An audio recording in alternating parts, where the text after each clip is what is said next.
కర్ర, మరి మన్నా పాత్ర ఉంటున్న ఆ మందసమును ఇంటికి తీసుకుని వెళ్ళాలని రాజు దాదాపుగా 8,000 మంది బయలుదేరారంటే, ప్రియమైన దేవుడులారా, తరువాత దావీదు ఇశ్రాయేలులో 30,000 మంది శూరులు అంట.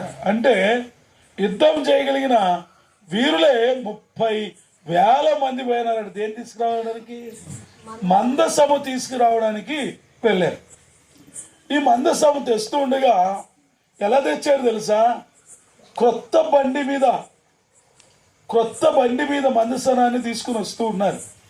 తీసుకుని వస్తూ మధ్యలో ఒక భయంకరమైన అపాయం జరిగింది. కళ్ళముక్కి వచ్చేటప్పుడు అన్ని చెప్పడానికి సమయం లేదు కాబట్టి నేను చెప్తున్నాను.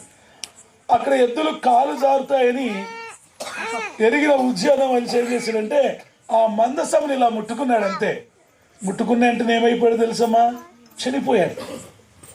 ఒక పెట్టెని ముట్టుకుంటే ఏమైపోయాడు? అతడు చనిపోయాడు. ఎప్పుడైతే చనిపోయాడో 30,000 మంది పైగా ఉంటున్న సైనికులు, దావీదు భయపడిపోయాడు. వినాలా?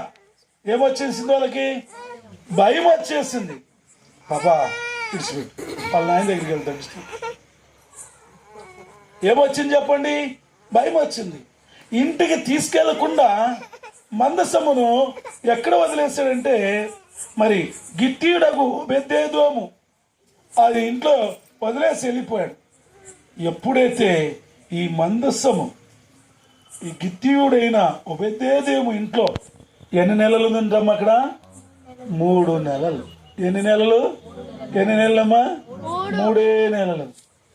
ఈ 3 నెలల్లో మందసము ఆ ఇంట్లో ఉండడం ద్వారా ఆ ఇల్లే కాకుండా ఆ ఇంట్లో ఉంటున్న ప్రతి ఒక్కరిని దేవుడు ఆశీర్వదించాడు. చప్పట్లు కొట్టి దేవుణ్ణి స్తుతిద్దాం. హల్లెలూయా. ఎన్ని నెలలు చెప్పండి? 3 నెలలు. మందసం అంటే ఒక పెట్టె.